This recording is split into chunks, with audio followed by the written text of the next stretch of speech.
Hello students, welcome to सक्सेस.com।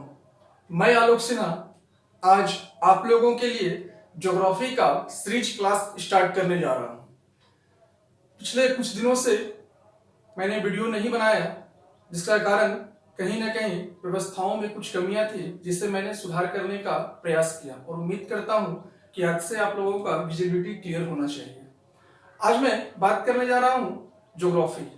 Her classes हर दिन आप लोगों को अब लगातार प्रोवाइड किया जाएगा और एक सीरीज के तौर पर मैं दो सब्जेक्ट को लेकर चलूंगा, जिसमें एक ज्योग्राफी होगा और दूसरा बायोलॉजी या हिस्ट्री को इंक्लूड कर दूंगा। आप लोग कमेंट बॉक्स पे लिख जरूर डालें कि भाई बायोलॉजी या हिस्ट्री या फिर कोई और सब्जेक्ट अगर आपको पढ़ना हो तो आप उसे कमेंट बॉक्स में लिखें। आज मैं आप लोगों को ज्योग्राफी का सीरीज स्टार्ट करने जा रहा हूं। सबसे पहला चीज ज्योग्राफी, जिसे हम भूगोल के नाम से जानते हैं। आइए देखते हैं ये भूगोल, भू प्लस गोल, एक ऐसा शब्द जिससे ये पता चलता है कि भू दैट मीन्स भूमि और गोल दैट मीन्स अराउंड अस। पृथ्वी की कल्पना जब हम बात कर रहे होते हैं तो पृथ्वी के लिए एक वर्ड हम लोग बोलते हैं कि पृथ्वी एक भूगोल का हिस्सा है और वो लधवक्ष गोलार्ध के तौर पर देखा जाता है। इस लधवक्ष गोलार्ध को हम लोग जियोड के नाम से भी जानते हैं। ठीक है, तो यहाँ पे भूगोल, जबकि दूसरा इसका एक इंग्लिश वर्ड आता है जिसका नाम है जियो और ग्राफी। जियो और ग्राफी, ध्यान रखना स्टूडेंट्स, ये इरेटोस्थेनीज नामक एक यूनानी व्यक्ति जो पादरी भी थे, उन्होंने पहली बार जियोग्राफी शब्द को परिभाषित किया। ज्योग्राफी शब्द को परिभाषित करने वाले कौन हो गए? एक यूनानी जिनका नाम इरेटोस्थेनीज है। ठीक है, याद रखना कौन है ज्योग्राफी शब्द का जनक? इरेटोस्थेनीज जो है, ये कई बार आपके एग्जामिनेशन हॉल में पूछा गया है। ज्योग्राफी का नाम देने वाले इंसान हो गए यूनानी पादरी जिनका नाम है इरेटोस्थेनीज। इन्होंने जियोग्राफी शब्द को बताया। और जैसे ही हम ज्योग्राफी की बात करते हैं तो यहाँ पे जियो का मतलब होता है पृथ्वी और ग्राफी का मतलब होता है वर्णन। ठीक है, जियो का मतलब हो गया पृथ्वी और ग्राफी का मतलब वर्णन। दैट मीन्स पृथ्वी का वर्णन जो है वो ज्योग्राफी कहलाता है। ये आरंभ का दौर था जब यूनानी के द्वारा पहली बार इस शब्द को 234 ईसा पूर्व में, 234 ईसा पूर्व, दैट मीन्स इंग्लिश में बोलेंगे तो 234 बीसी, 234 बीसी में पहली बार यूनानी के द्वारा ये ज्योग्राफी शब्द आरंभ किया गया। आरंभ के दौर में जब मैं बात करूं तो ज्योग्राफी बहुत प्राचीन काल से ही, मैं इस डेट में लिखा हूं आपके सामने 234 ईसा पूर्व, दैट मीन्स 234 बीसी में ये आरंभ किया गया था। आप ये समझ सकते हो कि भूगोल कितनी प्राचीन रही। लेकिन पहले के भूगोल का मानव के लिए केवल इतना ही संबंध होता था कि भाई महाद्वीप है, महासागर है, नदियां हैं, पहाड़ है और पठार है, देश है। बस इतने ही चीजों को लोग भूगोल या ज्योग्राफी के रूप में समझते थे। जैसे जैसे समय बीतता गया, कहा जाता है तीन देश, यूनान, भारत और अरब। याद रखना, मैं फिर से रिपीट कर रहा हूं, तीन देश कौन कौन सा? यूनान, भारत और अरब। यूनान, भारत और अरब, ये तीन देश के वैज्ञानिकों के द्वारा भूगोल को लेकर काफी योगदान रहा है। तीन देशों के वैज्ञानिकों ने भूगोल में अपना काफी योगदान दिया है, जिनमें यूनान है, भारत है और अरब है। आइए चर्चा करते हैं। इसके बाद एक और साइंटिस्ट जिनका नाम है हिप्पोक्रेटस, एक वैज्ञानिक जिनका नाम हिप्पोक्रेटस है। इस हिप्पोक्रेटस से भी कई बार आप लोगों के एग्जामिनेशन हॉल में जब आप सेट मार रहे होते हैं या एग्जामिनेशन हॉल में होते हैं तो हिप्पोक्रेटस से अक्सर एक क्वेश्चन आता है, मनुष्य के वातावरण पर ज्योग्राफी का क्या प्रभाव पड़ा? हम और आप जानते हैं कि नदियां हो, मौसम हो, वर्षा हो, गर्मी हो, ठंडा हो या फिर पहाड़ पर्वत जैसी चीजें हो, ये तमाम चीजें, मिट्टियां, ये तमाम चीजें जो है मनुष्य के वातावरण पे, इनके एनवायरमेंट पे प्रभाव डालता है। इस चीज को बताने वाले पहले व्यक्ति जो है उनका नाम हिप्पोक्रेटस है, जिन्होंने मनुष्य पर वातावरण पे प्रभाव का वर्णन किया है। इसके बाद एक साइंटिस्ट है, एक वैज्ञानिक है, भूगोलिक है, जिनका नाम अरस्तु है। अरस्तु के द्वारा राजनीति शास्त्र में भूगोल की क्या भूमिका है वो अरस्तु के द्वारा बताया गया है। फिर मैं बात करता हूं दो साइंटिस्ट जो जर्मनी के हैं, जिनका नाम हम्बोल्ट और रीटर है। हम्बोल्ट और रीटर कहां के हैं? दोनों जर्मनी के हैं। इन दोनों के द्वारा पहली बार यह दर्शाया गया कि भाई भूगोल जो है वो यात्राओं का विषय है। दैट मीन्स रास्ता, रूट, ये तमाम चीजों के बारे में विवरण देने वाले वैज्ञानिक जो हो गए वो जर्मनी के हम्बोल्ट और रीटर। ध्यान रखना, कई बार यह क्वेश्चन पूछ लिया जाता है कि हम्बोल्ट का संबंध किस देश से है? किस देश से है? जर्मनी से। इन लोगों ने यात्रा वृत्तांत के बारे में पूरी तरीके से जानकारियां जो है वो दिया था। अब मैं बात करूंगा, धीरे धीरे समय बीतता गया और अब ज्योग्राफी को स्कूल में सब्जेक्ट के तौर पर जोड़ा गया। स्कूल में सब्जेक्ट के तौर पर जोड़ने वाले 3 देश जो हैं वो काफी पॉपुलर रहे। सर्वप्रथम इन्हीं 3 देशों ने, आज हम लोग जिस ज्योग्राफी सब्जेक्ट की बात कर रहे हैं, ध्यान रखना, ज्योग्राफी सब्जेक्ट की बात कर रहे हैं, इस सब्जेक्ट को कन्वर्ट करने का जो देन है वो 3 देशों का है, जिसमें एक देश हो गया ब्रिटेन, फ्रांस और जर्मनी। ब्रिटेन, फ्रांस और जर्मनी, ये 3 ऐसा देश है जिन्होंने सबसे पहली बार जो है वो स्कूली शिक्षा के लिए ज्योग्राफी को चुना और उसके बाद भूगोल का जो विषय है ये शिक्षा हेतु लोकप्रिय होता चला गया। ठीक है, यहां तक मैंने देखा कि भाई भूगोल क्या है और भूगोल में किन किन वैज्ञानिकों का योगदान रहा है। अब मैं बात करूंगा भूगोल की शाखाओं की, कि भूगोल को कितने हिस्सों में पढ़ा जाता है। दैट मीन्स ब्रांचेज ऑफ भूगोल की मैं बात करूंगा। सबसे पहला चीज, जैसे ही मैं भूगोल के ब्रांच की बात करूं तो ध्यान रखना,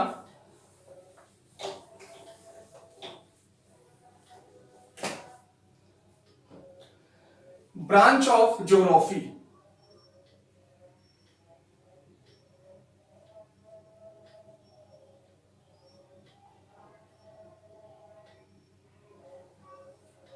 भूगोल की क्या क्या शाखाएं हैं।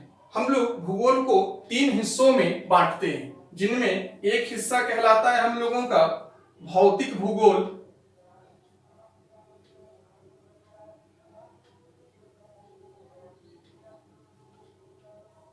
दैट मीन्स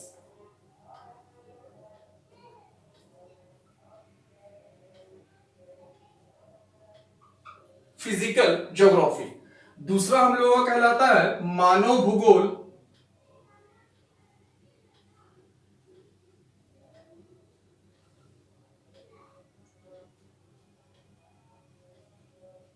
ह्यूमन ज्योग्राफी, और तीसरा हम लोगों का कहलाता है जीव भूगोल।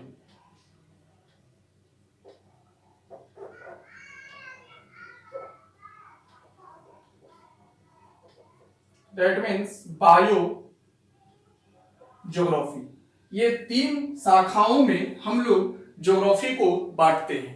सबसे पहला चीज, जैसे ही हम फिजिकल ज्योग्राफी दैट मीन्स भौतिक की बात कर रहे होते हैं, तो भौतिक का मतलब ही हमको समझ में आता है कि भाई पूरे पृथ्वी की बात हो रही है। और इस पृथ्वी में अगर मैं बात करूं तो सबसे पहले तो पृथ्वी का भू आकृति क्या है,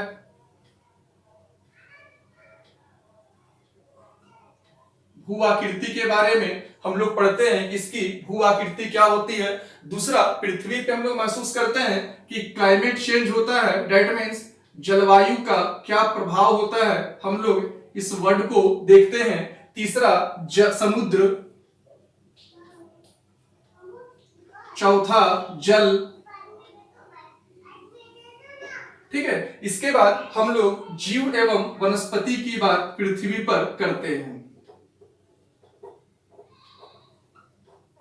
जीव एवं वनस्पति की बात करते हैं। दैट मीन्स भौतिक भूगोल में हम लोग, फिजिकल ज्योग्राफी में हम लोगों को भू आकृति, जलवायु, समुद्र, जल, जीव एवं वनस्पति की बातें आती है। जैसे ही हम भू आकृति और जलवायु जैसे शब्दों की बात करते हैं तो यहाँ पे हम लोगों को मिलता है तापमान, टेम्परेचर की बातें आएगी, वर्षा की बातें आएगी, आर्द्रता दैट मीन्स ह्यूमिडिटी की बातें आएगी और हवा की बातें आएगी। ये तमाम चीजें इन्हीं फिजिकल ज्योग्राफी में आता है, जिसमें तापमान,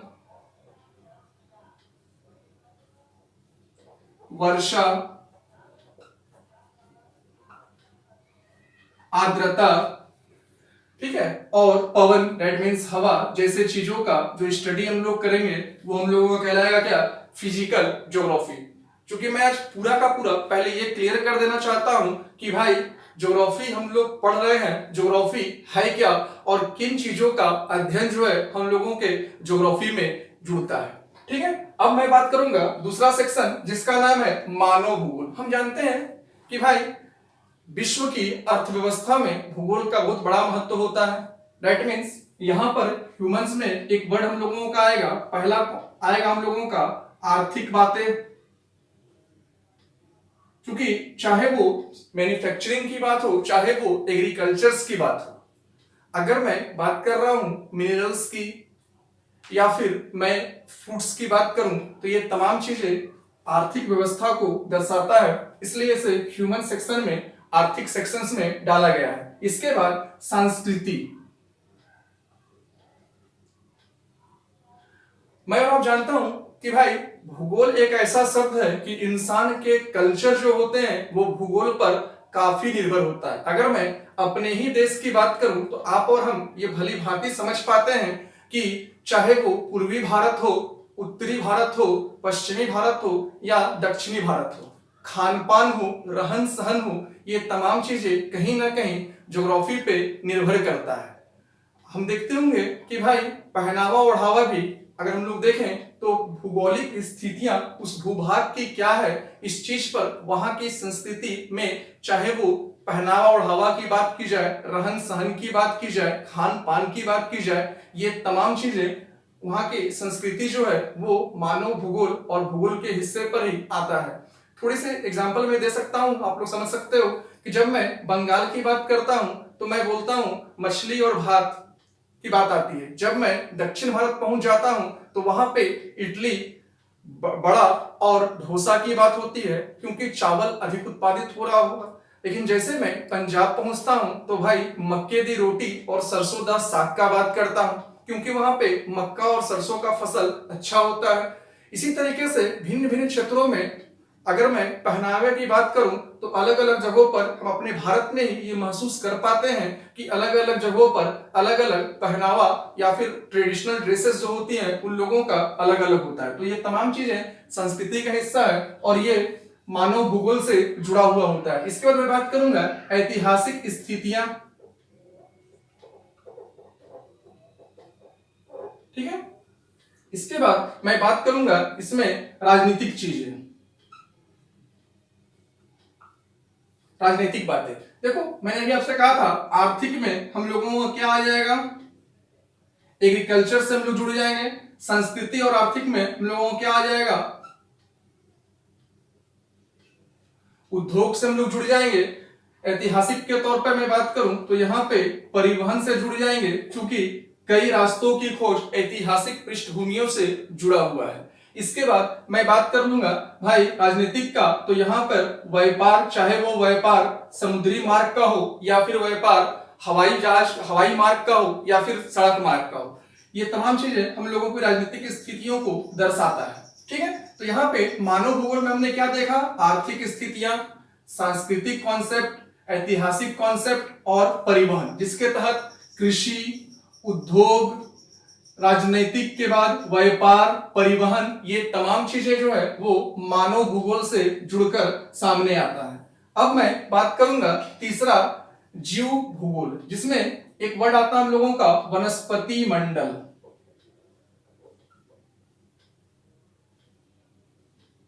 वनस्पति मंडल जानते हैं, वनस्पति मंडल की जब मैं बात कर रहा हूं तो यहां पर एक शब्द आएगा वन और घास, वनस्पति मंडल में एक शब्द हम लोगों का आएगा वन और घास। दूसरा मैं बात करूं तो पृथ्वी भूगोल,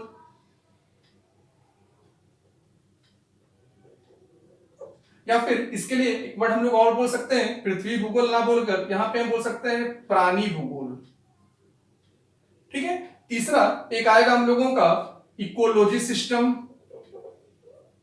मानव परिस्थितिकी। ठीक है। इसके बाद आएगा पर्यावरण भूगोल,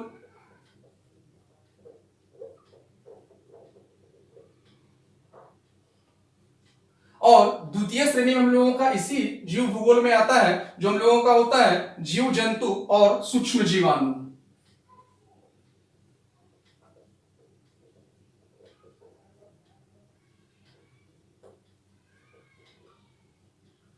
जीव जंतु और सूक्ष्म जीवाणु, ये तमाम चीजें हम लोगों का branch of geography, that means भूगोल की शाखाएं हैं। मैंने देखा क्या भूगोल को 3 शाखा में बांटा गया।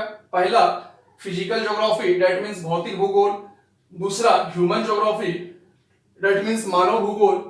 और तीसरा जीव भूगोल, दैट मीन्स बायो ज्योग्राफी, जिसमें हम पाए हैं कि भाई फिजिकल ज्योग्राफी में भू आकृति आएगा, जलवायु आएगा, समुद्र आएगा और जल आएगा।